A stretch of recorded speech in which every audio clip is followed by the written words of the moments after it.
Ericka Kirk with that.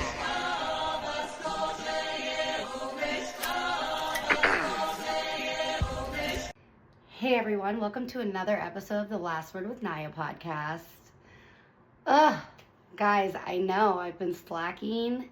There's been so much going on in the Nayaverse that, I had to attend to my kingdom, my queendom, and I'm back. So tonight is going to be a little bit of a doozy. So much has happened over what I would say like the last month. Obviously you can see I've just got like a cozy vibe tonight, and I've got my drink of choice. Crown Royal sponsor me, Crown Apple, and like just some ice cubes and water, because it's a good sipper and it's a good vibe. But we're gonna go down some rabbit holes tonight, so I kind of just wanted to prepare myself, and you should get one too if you don't already have one. So tonight, like I said, it's been about a month since you guys have seen me, and in that month so much has happened. Obviously the terrible situation with Charlie Kirk occurred. There's a lot going on, and the stories we're getting are not great from the government, and there's so much out there circulating that I just, I've got all these thoughts. This is why I do the podcast, is because I want to weigh in on things, and this is my outlet. And so cheers. Let's get into this. So my topic of the night, like I said, getting into things that have been going on, I'm going to keep it to just my one topic. It's like a dual topic, but obviously the Charlie Kirk situation. There are things that are going to fall under that category, but I'm just going to categorize it in that way, so it's easiest for me and hopefully for you guys. So I'm just going to start with the concept of Charlie Kirk, and him being this influencer that obviously was very inflammatory to a lot of people. And a lot of people considered the things he said to be misogynistic and racist, homophobic, anti-Semitic, plenty of ick words that we can add to this, right? So my thing with that is, a lot of people had these feelings about him, and completely understand where a lot of that is coming from. Obviously, I know who Charlie Kirk was and saw plenty of his content, and the interactions that he was having with people, and the pushback that he was getting from a lot of people. So I can understand to a lot of people they didn't agree with him. I as well did not agree with a lot of his ideas, or maybe the way he presented things sometimes. However, I don't even think this needs to be said. Obviously murder isn't the answer. The answer to speech that you don't like is more speech, better speech. So I just wanted to make that clear that, I'm never in favor of, anybody being murdered. And, especially the concept of, your freedom of speech. We all have the freedom of speech. And with that comes, it's like any other choice, comes consequences, There are people that are allowed to not like that. And there's people that will act upon those emotions of detesting what you think or what you've said. And, you know, some people are extremists and they're going to say, you know what, I think this person needs to whatever. That's never the answer. Never the answer. But pulling back from that, I don't think at all that's even the real answer of what we're getting from the FBI or anything like that. So, in the topic of not agreeing with him on a lot of different things, I will say that Charlie Kirk was what I would consider a reasonable individual. Like, every time, you didn't have to like Charlie Kirk, but at the end of the day, I always like gave him mad props that like, hey, this guy is like going out there to these college campuses with like minimal protection and just saying these things that he knows is basically rage bait to these college kids or these people that are hearing it. And, you know, I'm like, you know, that is an American using their freedom of speech to the highest degree, what I would consider. So I was like, I had to have respect for that. And as I do with anybody that goes out there and speaks their truth or goes out there and decides to put themselves out there for their beliefs in a non-violent way, a non-hateful way. That's the next thing I wanted to say is there was never a point where I felt like Charlie Kirk was being hateful. I don't feel like he was a violent individual. He never preached violence. And he was a Christian. And, you know, I regularly heard him reference God and the Bible and things along those lines. And, you know, he seemed... My point is that if you came up to that microphone and you disagreed with him, he would have a respectable conversation and debate with you. He would ask you why you believe the way you believe or what makes you think that. And he would counter. And you guys could agree to disagree at the end of the day, but he was going, just like you were, he was going to stand on his ground of what he believes. So I think that, you know, he was a reasonable individual that was at least somebody that you could have a respectable conversation and a respectable debate with. And then my personal opinion as well, like, obviously we all have the internet. So I feel like out of the people that are out there doing these type of debates and doing rage bait type of content like that with college kids or anyone else, I would say Charlie Kirk is one of the most reasonable people to come across and respected. Like respectable conversation. He's not going to scream at you. He wasn't going to like, you know, call you names and be disrespectful.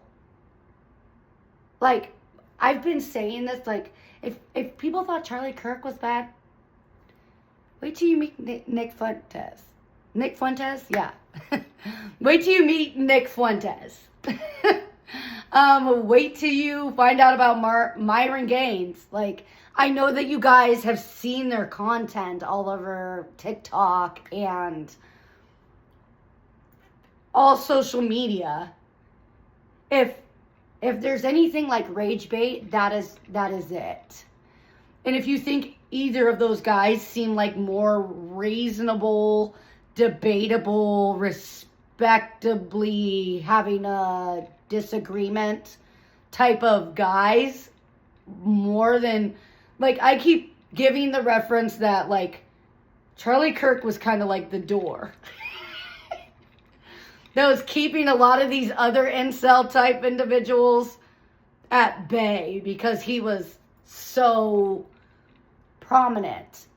But now, yeah, we just get, you guys are going to find out what it's really like when there's somebody that's not fucking reasonable and just, yeah, rage baiting you, like saying the most racist, misogynistic, inflammatory, hateful, disrespectful things. And I think we can agree that I don't think Charlie Kirk is comparable to Nick Fuentes and Myron Gaines and people on that level. Right? Like, okay, and those of you that are still with me, thank you. I appreciate it. It's not going to get any better. I'm not even halfway down this list. But yeah, my leg is falling asleep. I should probably move and like get the computer ready because we're going in here. I just find the whole situation, there's definitely a lot more to it, which brings me to my next person in this entire thing.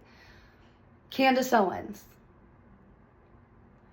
Candace Owens, I want to give my official statement on Candace Owens. Because I feel like it's something I need to do. I remember when I was younger, when I first found out about Candace Owens and people were talking about her, saying, I remember like people being like, dude, she hates her own people. Like she hates black people. Like she's a racist. She's racist against her own people. She's this, she's that. And I just like, same thing as now. Like obviously that was further back where the internet isn't as interactive. I don't want to age myself. I'm not aging myself. I'm just saying like things weren't as like back then. Like this was like high school, college days, like learning, hearing about her. And she seemed like everything that I had like seen, heard, learned at that point did seem inflammatory. And I was like, what? Like, why would you say these things? And I thought to myself, back then, like, she's got so much potential. Hopefully it all comes together at some point and she's able to like find herself, find her truth, whatever it is, to like push her over this, to get out of whatever this is, because I definitely felt like she was not where she needed to be, but she had potential. You guys know what I mean. Regardless of the individual, you guys know what I mean, and that's in that type of scenario. So, when all of this happened and she started her own podcast and went out on her own and they did that whole campaign, smeared her, tried to take her down, destroy her, and watching her build this podcast and doing the journalism and digging and things that she does, I've honestly like enjoyed it. And it's changed my perspective on a lot of things. She's introduced me to things that that were on my radar. And I normally am like, I like to be tapped in. I like to know things and like, be in the know and have the truth. So I always appreciated her journalism aspect that she fucking digs, bro. So I was like, okay. And I started like, reintroducing myself to her. I've been saying for the last like month or two, a couple months now, I guess, that, the times are weird when now you're agreeing with Tucker Carlson and Candace Owens, like these are people that I feel like we really didn't like. We were like, oh, they're a little bit, whatever. But it seems like they woke up as well and were like, hey, I need to be authentically myself, and I'm tired of being bought for the wrong reasons, and I'm going to do myself. However, there's plenty of rabbit holes with both of them that I'm not going to get into tonight, but at some point maybe we will, and I'm excited for that. But I've always I remember years ago, maybe 3-4 years ago, somebody said that to me. They're like, one of the things I really like about you, I love that you do this podcast. You really remind me of Candace Owens. And I was immediately offended. I remember that feeling. And being like, oh my God, I don't know if that's a compliment. I know she's very educated and very she's good at what she does. Black woman that speaks out and has these ideas that aren't traditional, and she speaks about it, these conspiracies or whatever, and they're like, you're a lot, and I remember taking it offensively, and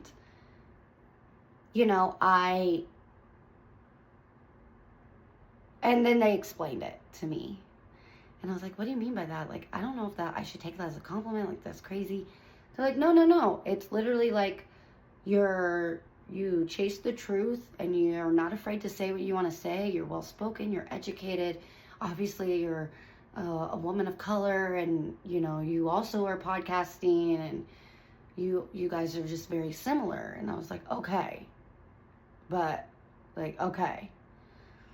So, in the last, year, obviously, I've gotten that a lot more.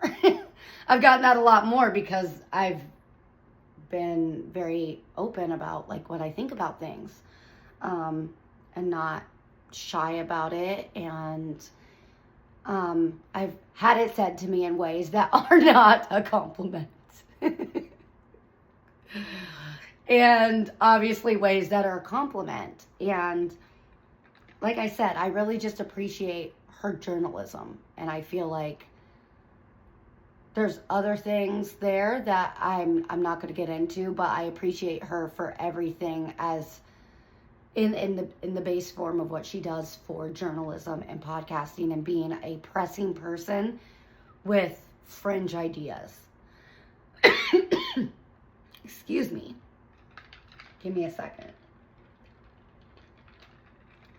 So, yeah, I respect her for what she does in the podcasting world, because obviously it's something I'm working towards as well, to be a podcaster out there digging for it and speaking on things. So, I know she's very close to this situation. And I think that a lot of the things I'm going to say in this episode, I just want to preface it by I think Candace is too close to the situation. I'm not sure in how many ways. I know her and Charlie were friends, so she's friends with Ericka. But I know that she's too close to the situation. So I'll do it for her. And I see plenty of other influencers and people like that doing it also. So I wanted to jump in with what I have and what I think. And, I obviously, I don't think anybody, regardless of, at the end of the day, he was a father and a husband, right? So I don't think anybody deserves to see their loved one get publicly murdered. That's just my opinion. And if you think I'm a terrible person for that, I'll take that. But I'm going to look in this direction because I find it odd.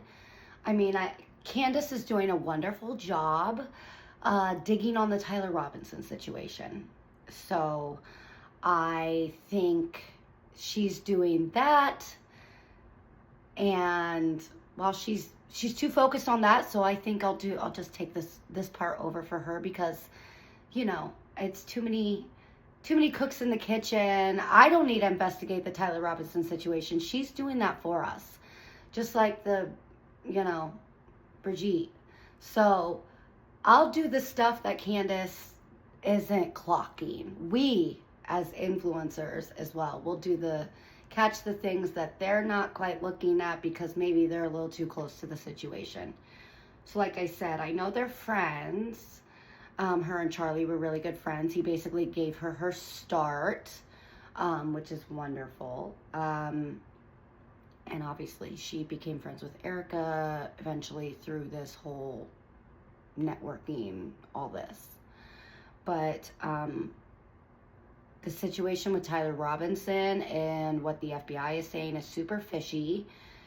And there's so many things that are fishy. I'm just going to go down a quick list. The gun is fishy. The whole story about the gun and the gunman and the writing on the bullets is suspicious. Super suspicious. It doesn't seem legitimate at all. It definitely seems like a frame job. The stories of the people that saw the gunman on the roof does not match. Tyler Robinson being at Dairy Queen when he's supposed to be like hiding out, waiting to get his weapon. Eating Dairy Queen, like very chill, very, very like nonchalant on camera in an outfit that doesn't match what the FBI was saying.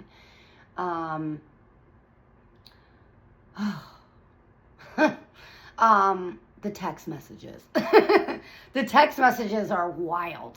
The text messages, it's like the FBI, that's how you can tell how out of touch they are with the new millennia, like the new generation and just like normal people.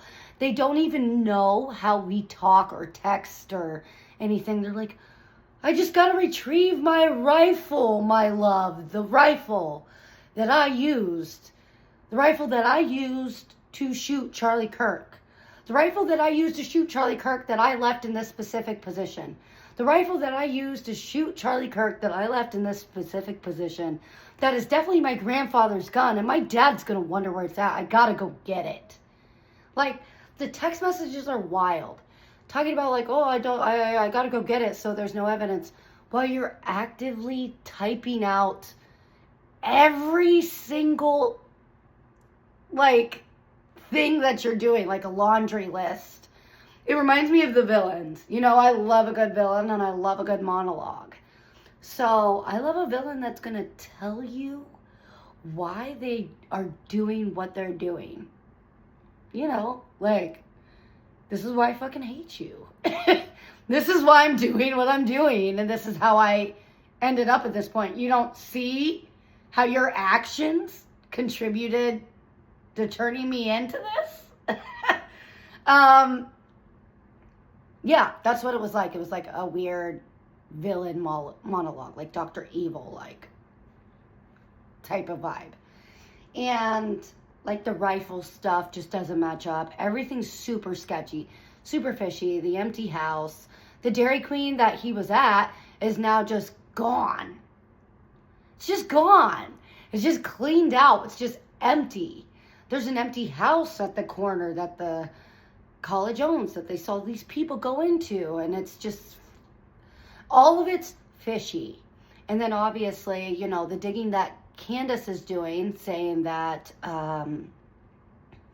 you know, she's onto it, but she's not quite there.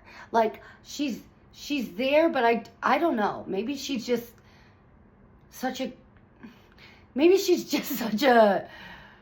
bleeding heart. But I've seen enough of her stuff that nothing gets past her. That's one of the things I like about her. And she notices like expressions and the way people act and like how that doesn't, like how that's fishy, and that's just such a weird, and she's done that with the content that she's gotten so far with Tyler Robinson, and how well, that doesn't match up and this doesn't look right. And they didn't seem like that, and look how his expression while he's eating the ice cream, so I know she pays attention to this stuff. So I know that she's aware, but maybe she just doesn't want to let on that she's digging, which is smart, girl. Never let them know your next move, period. But sis, I know you have to be seeing this, girl. Like, because I be seeing it, and like a lot of you, the rest of us, not just a lot of us, the rest of us be seeing it, girl.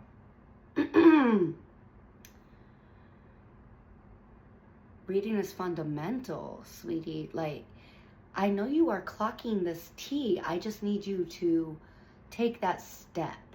I know it's a fucked up step for her to take, to be like going after one of her best friend's widow.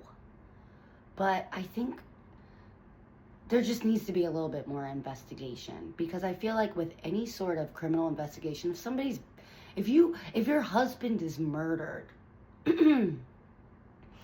God forbid, if your husband or the person you're with is murdered, and they have a huge company and these assets, and the main question after, like, what kind of enemies do you have, is like, who would stand to gain the most from this, right? Like, who would benefit the most? And normally they do a good job of, like, usually one of the first people they look at is like a spouse or their significant other, or their business partners and things like that. So that's where I'm at.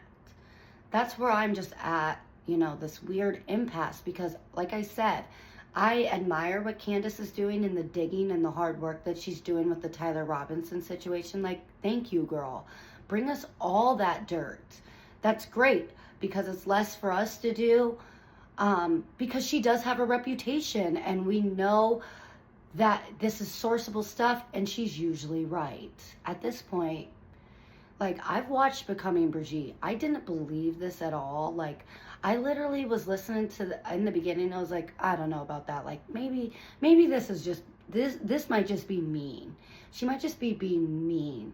Like, but then I really started watching it with an open mind, and I really don't know how anybody can get through that series and not come to the conclusion that something is definitely not right in France.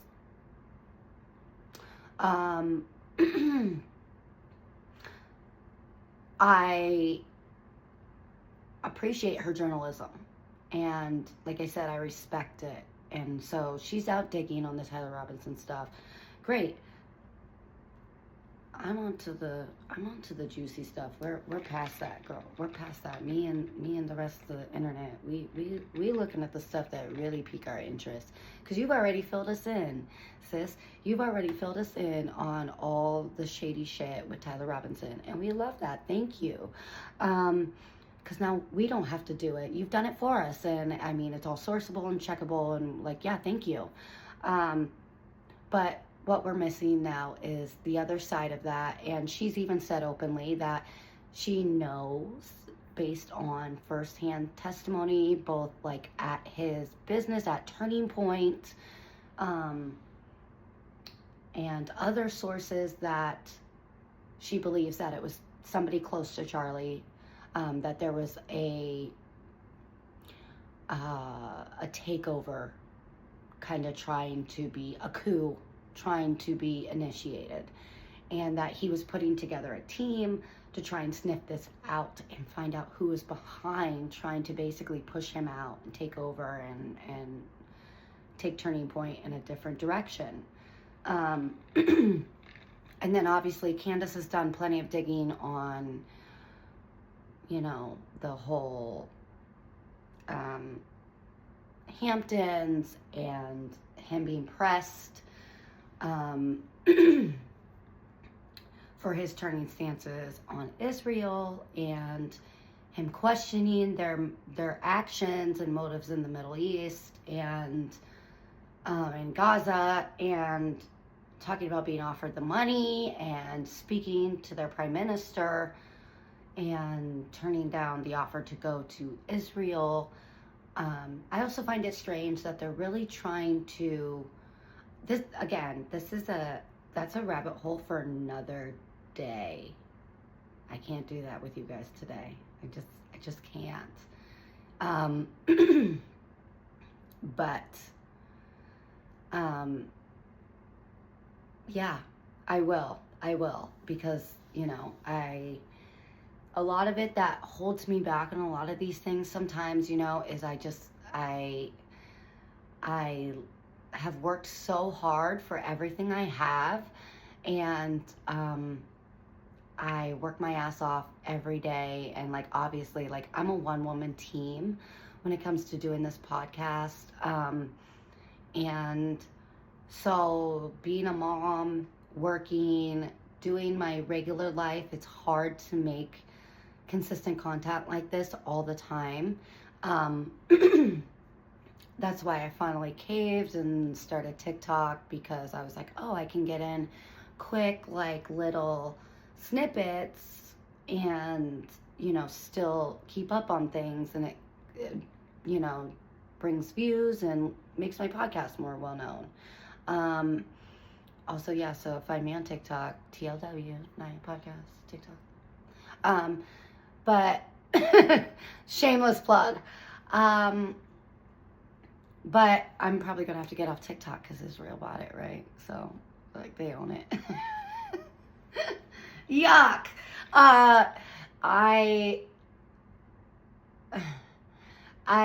A lot of this, like, when I am a real person. I have a real life. My kid goes to a local school. I work a regular day job in marketing and stuff like that.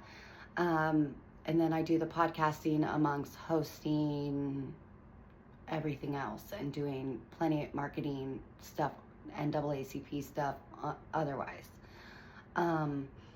So I have all these connections and people that I love, and I know that it's going to change things.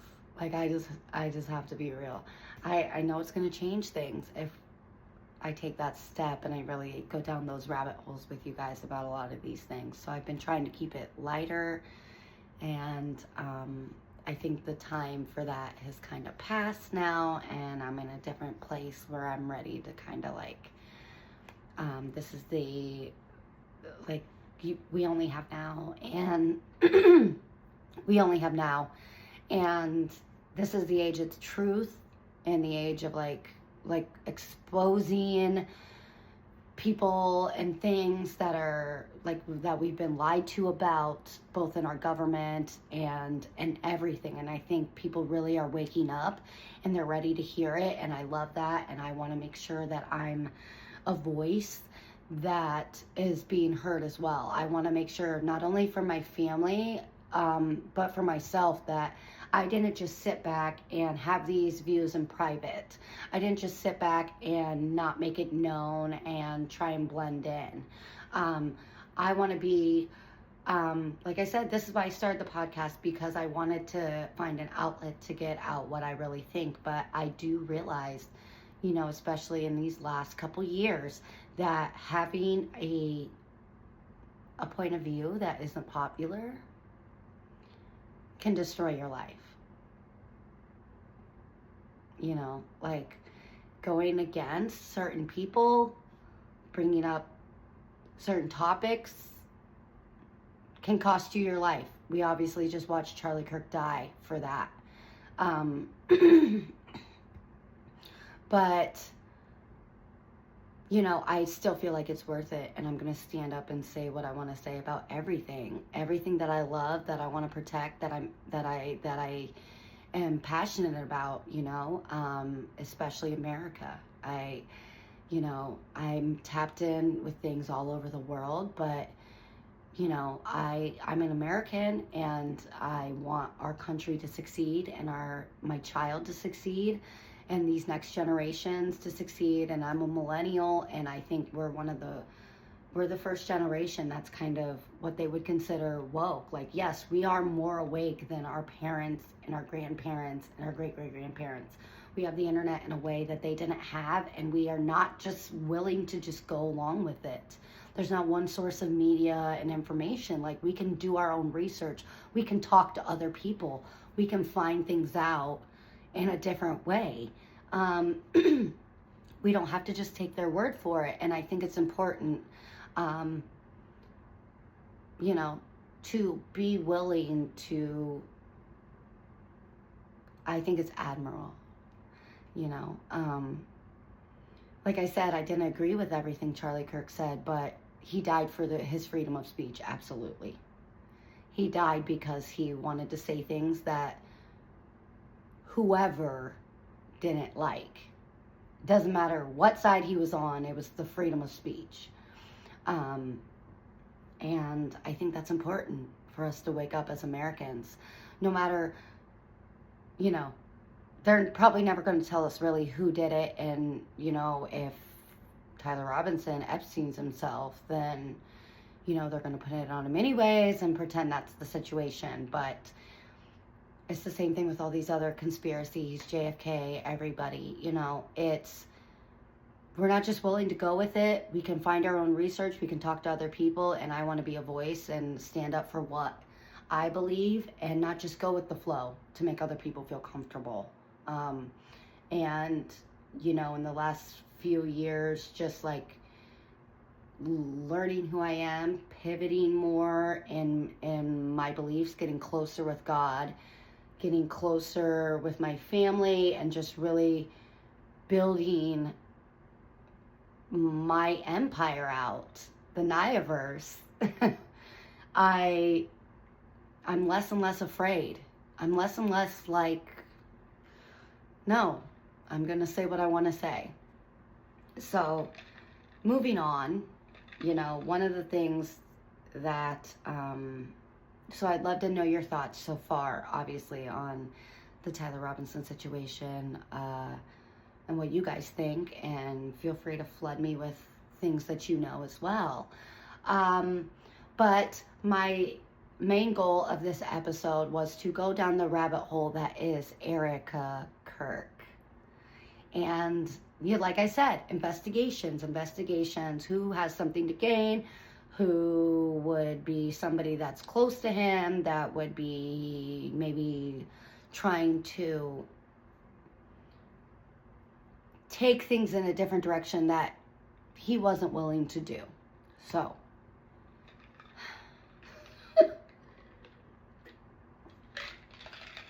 yes, I know you guys have seen a lot of the stuff that's out there, and I encourage you to look stuff up as well.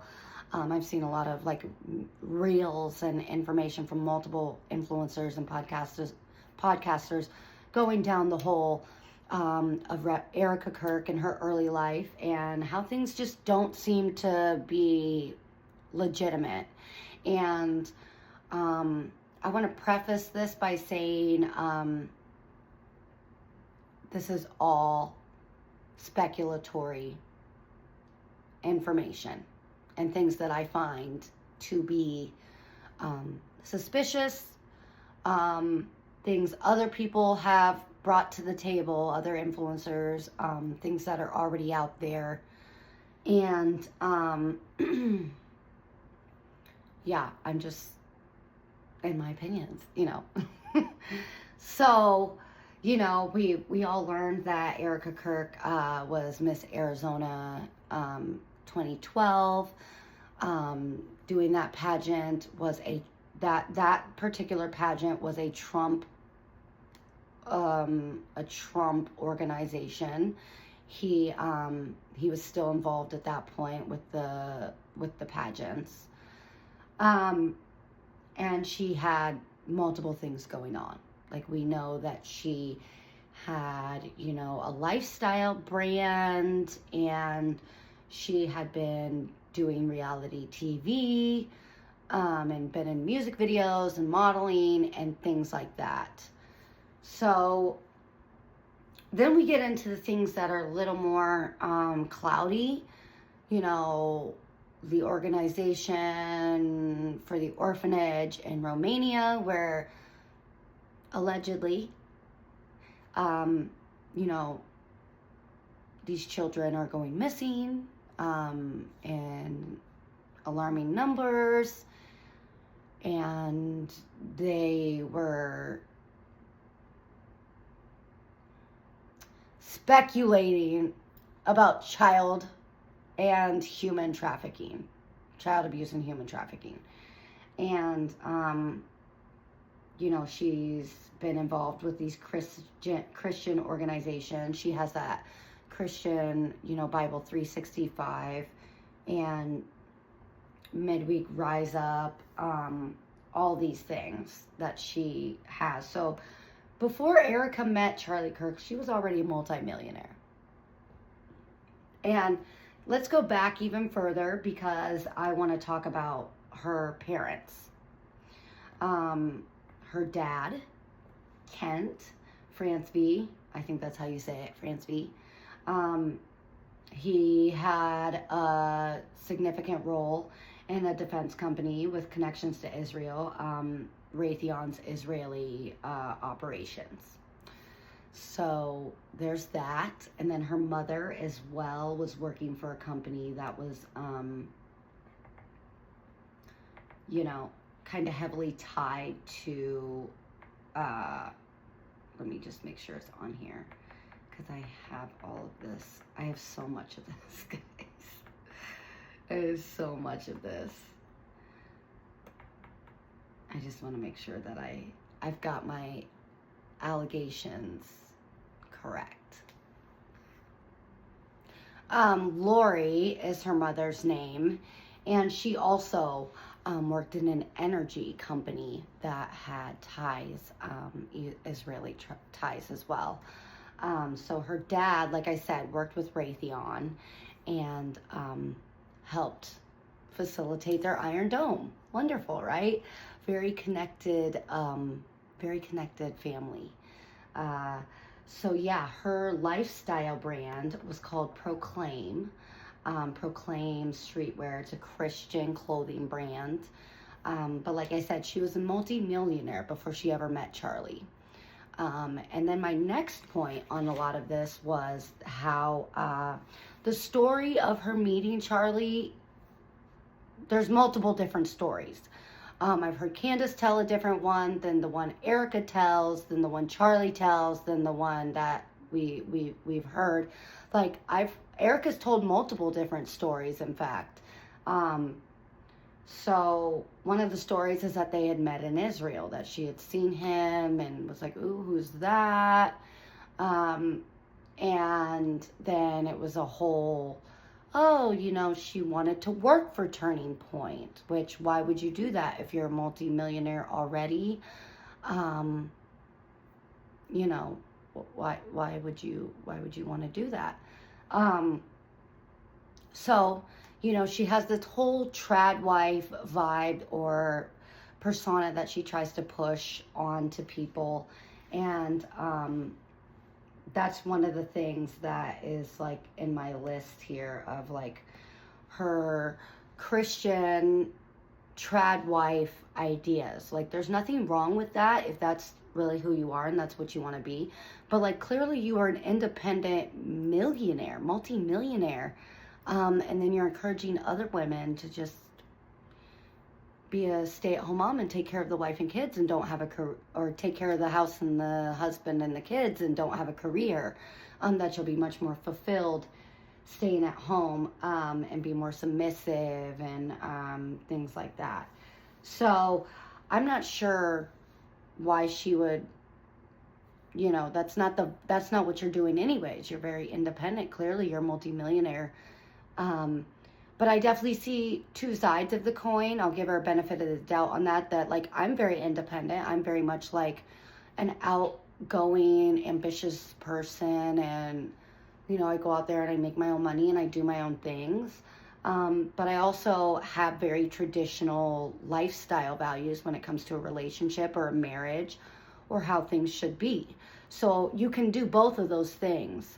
However, I mean, the personality is just wild. Like, I've seen all the weird stuff about people talking about, oh, she was in that music video at 9:10 and she's going by on a zip line. And like, I think you guys are reading too much into that stuff. I think it really just comes down to much more defined things. I think there's just something off. And her performance has been subpar at best. I feel like, especially seeing those videos in the beginning of where she's meeting she's,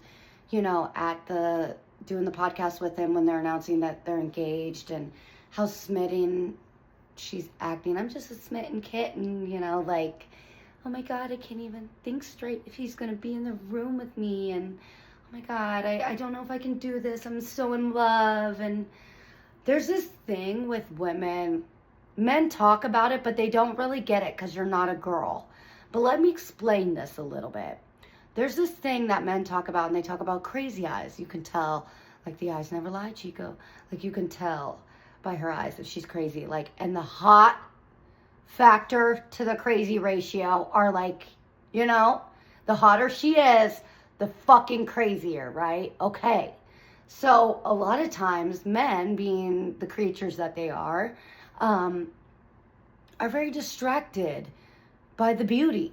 So they don't even, like, they're like, yeah, I mean, she's gonna, but they don't even get it. But as a woman, like, yeah, we notice that she's beautiful. But then the next thing we notice is like, something's scary about her eyes. Like, she's scary. I watched, like, that's what I think it is. Men are so distracted by the beauty and her putting on this, like, doe-eyed, like, oh my God. It reminds me of a cat. Like, I'm not a cat person. I'm allergic to them. But it reminds me of cats.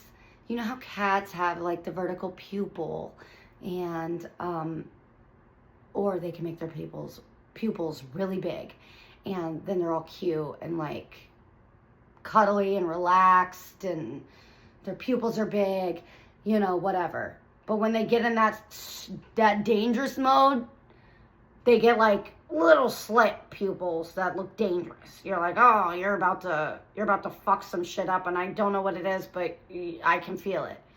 And that's what it is. Like, she just makes her pupils all big, oh my God, I'm so in love. Oh, I can't even think if he's gonna be across from me. Oh my God, we're engaged. Oh my God, we're engaged. I love you. And then men are like, oh yeah, she's just a great wife, great mother. But I just find that to be odd to me. That you, like, because the person she is now, it's not, like, I haven't seen that. I've seen, like, yes, I can say, if your husband and the father of your children gets murdered publicly, you're going to have a different vibe about you. But it's not that. Like I said, women can tell. Like, we're like, ooh.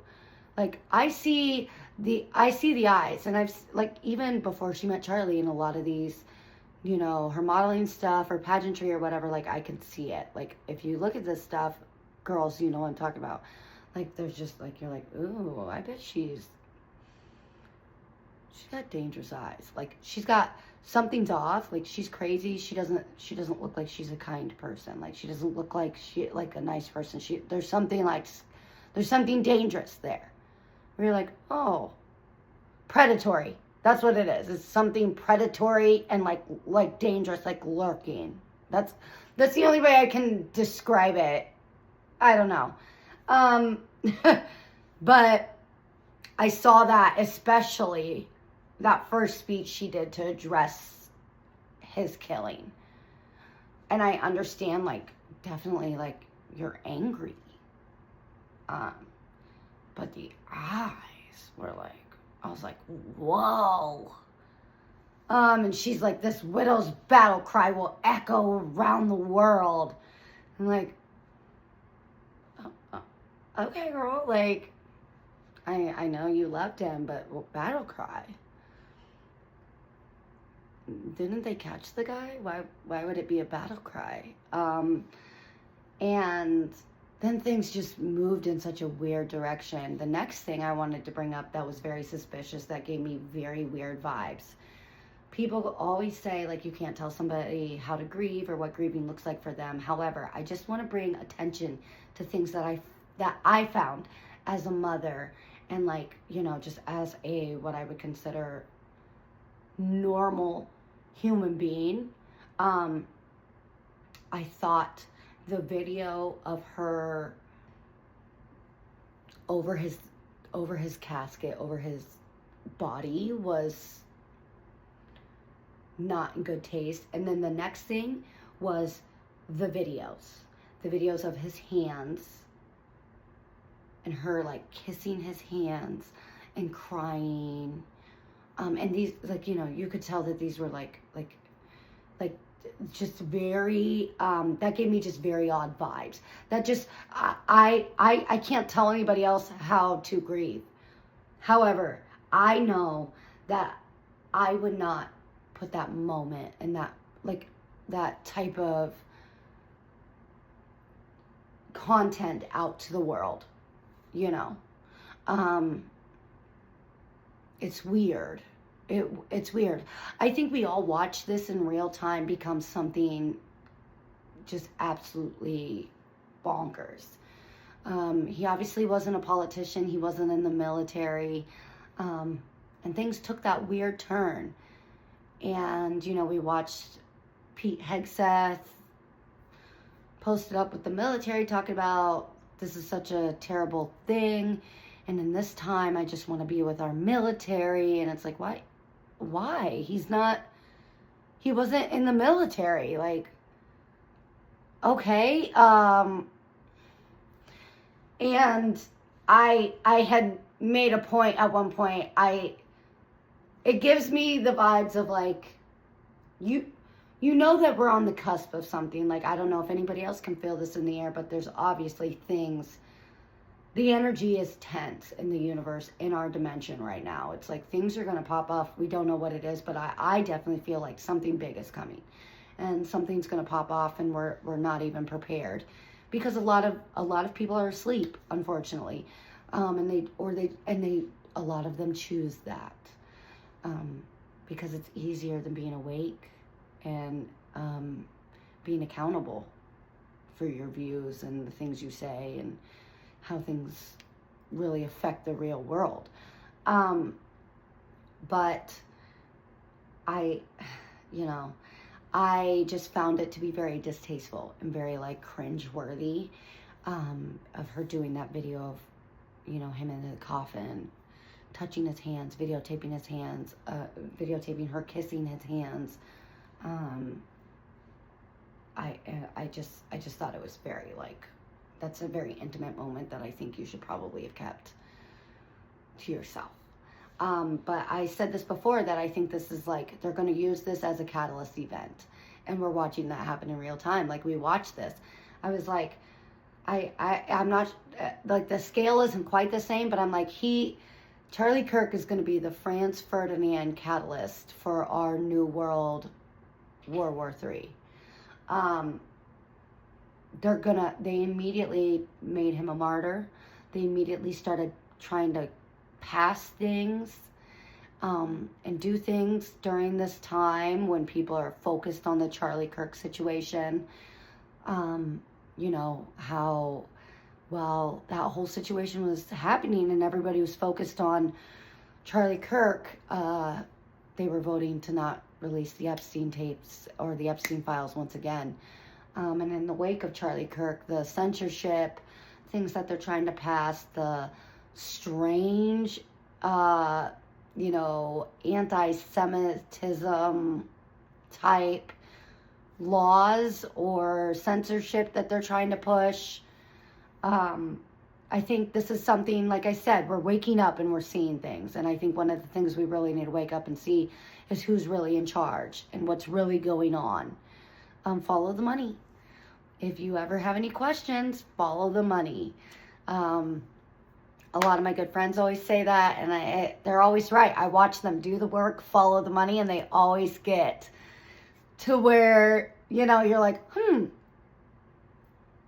that's strange. None of this is great. Like, this person seems super guilty. This organization seems super guilty. This entity seems super suspicious and super guilty. And that things haven't been honest for a while, for a long time. And I think Americans are really starting to wake up, and I'd love to see that. But I think that was a big thing. Like, we all know that Charlie Kirk was changing his stance on Israel. We all know that he was pivoting. And I think, after things have come out so far, I think we know that there's more to this story. And people that were oddly involved in ways they shouldn't have been. But again, I'm looking at somebody that would have real motive to work with an entity that they agree with that necessarily their partner might not agree with. And maybe they're a handler. Maybe they're, what's the term? A honeypot for said individual to keep them in line about certain things. And maybe they started to stray away from that view, and they were like, hey, listen, you really got to get back on track, because if you don't, things could really happen.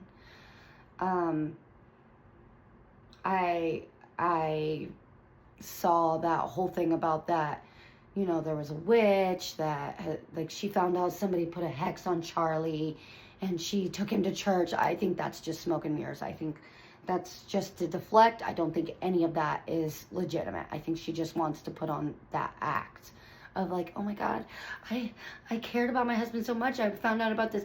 You think that's a new thing? You think the entire time Charlie Kirk has been spreading his ideas and doing these debates and campaigning on, or whatever, doing these debates and discussions on college campuses and on his podcast and his show, that this is the first time that somebody's hired a witch or said that they're going to curse him? Or no, it's not a coincidence that it's right in that little window, like a week or two before his death, because she wants to make it look like, look, I was so concerned.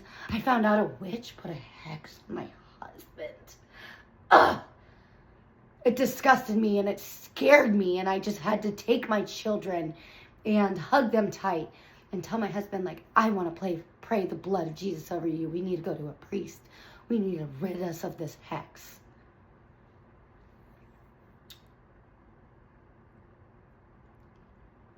Okay. He's been doing this for years, and you guys have been married for years, and this is the first time you, okay. Anyways, yeah, I just thought it was distasteful, the content that she's been putting out in this way. I also thought it was very suspicious. Again, I never knew Charlie Kirk. I know people that know him, know people that know him, or knew him, sorry. Knew him, and, I don't think he would have wanted his funeral or memorial to be a WWE political event. Because that's what it looked like. It looked like a political campaign. It looked like you guys have fire cannons going off. You have people buying tickets. You're selling merch. Is this what Charlie would have really wanted? Like, whoa, you think that this is something he would have been like? I don't know. Again, I wasn't married to him, but I don't think Charlie Kirk would have wanted his memorial to be like that. I don't think he would have wanted a political show made out of it, you know. And yeah, it was just super suspicious. The whole thing was suspicious. They immediately made him a martyr and memorialized him, and it just blew my mind. I mean, I was like, guys, what are we doing? Like, this is a little bit too much, don't you think? I agree. He was an influencer that had a lot of influence, and he was very popular, both in a good way and a bad way. But at the end of the day, he was a podcaster. He was an influencer. He wasn't in politics. He wasn't in the military. So it alarmed me, you know, and continues to alarm me. And then, you know, Ericka's performance at his memorial was very alarming as well to me. And I'm going to call it a performance because that's what I believe that it is. Again, she did reality shows. She did like some summer house type of thing. She's done music videos. She's a bad actress. And I just, you know, she's a bad actress. And that's exactly what it was. Like her coming out and hugging Trump and that whole exchange was just so, again, secondhand cringe, like embarrassment. I was like, ugh. The hug was just like, like a weird, like, and he's like holding her.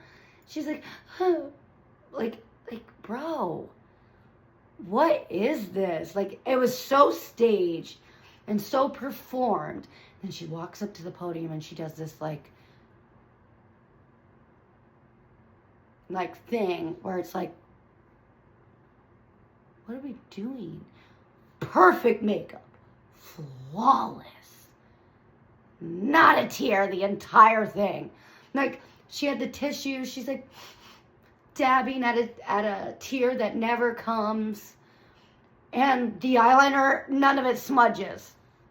I know we all have, you know, waterproof makeup and professionals. She obviously can hire professionals, but come on. Let me just be clear.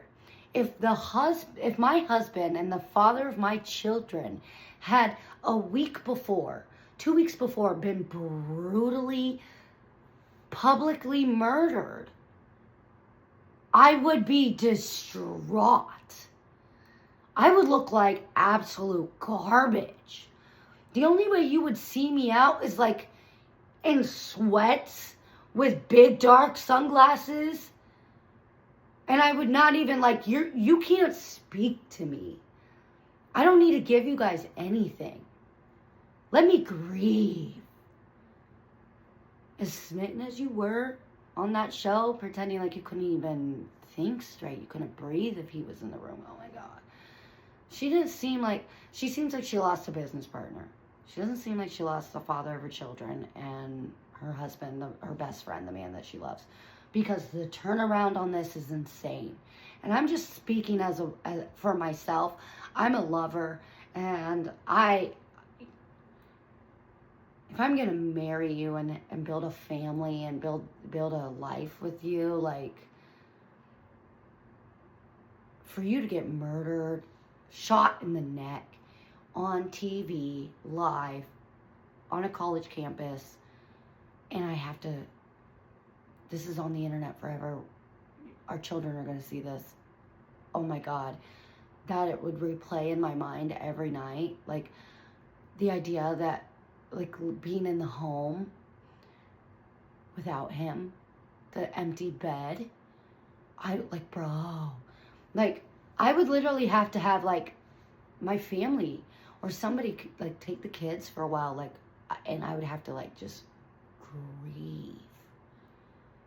because it just doesn't make any other, like, again, I'm not telling anybody how to grieve, but nobody is forcing her to be public. Nobody was forcing this. This was a willing thing that she came out here and did. And then, yeah, she does this memorial speech and talks about how she forgives Tyler Robinson. Of course, it's easy to forgive him if he's not really the guy that did it. He still hasn't admitted, he still hasn't pled guilty. He says he didn't do it. His family is saying that they didn't think it was him and that he didn't do it. Like, yeah, it's easy to forgive somebody that is actually guilty. And it was very much a performance, as I said. And then, you know, people talking about how the marketing and the sales campaign is kicking off during that, you know, and having the teams are sending out all these text messages for fundraising and all this and that. And I'm like, I just don't think he would have wanted his memorial to be that way, or his funeral. I think he would have been happy in a church. I think he wouldn't have wanted that. Like, I don't think he would have wanted you guys to do that in his name. But of course, you know, at the end of this, the comments are exactly what they wanted them to be. Talking about, like, oh my God, she is made for politics. She should be in politics. If she ran for president, I would vote for her. She's the perfect woman to run for president. Like, if you guys think that was anything but what it was, like a coincidence that they're setting her up for this political run, for this ideology, for this idea. This is something that's been in the works for a long time. I believe that. I think that she was set up with Charlie because he was the golden boy and had all the potential with Turning Point, and he could really sway minds in the young generation. And obviously she was looking for a come up because, you know, even though she's a multimillionaire, things just weren't clicking for her. I also find it odd that all the pictures of them with their children, you never see their children's faces. I think their kids' heads are always turned around. I just find that very odd. But hey, whatever. You're allowed to have privacy for your family, but I just think that's a little bit weird. And, you know, the way she, and then immediately becoming CEO of the company, taking everything over, and she's doing his show. She's doing his show, smiling and laughing, lighthearted vibes, like talking about him so comfortably in past tense. It was bizarre to watch, guys. It was bizarre to watch. Like her sitting there, and it's still called the Charlie Kirk Show. No, guys, you have to end it. He's gone. You're not Charlie Kirk. We don't care what you want to say and say that this is what he would have believed. Based on what I've seen from Charlie Kirk, I don't think Charlie Kirk would want her. Like, yes, that's his wife, but she's a trad wife. She's at home taking care of the home and the kids. Who's with the kids if you're CEO, Turning Point, and doing his podcast and doing all these things? That's like, that directly conflicts to me with, like, yes, you're the wife and maybe you feel like you know the most. So maybe you should be on the board or you should be involved, but it shouldn't become your thing now. And you definitely shouldn't be doing his podcast or his show at all. You guys needed to end that.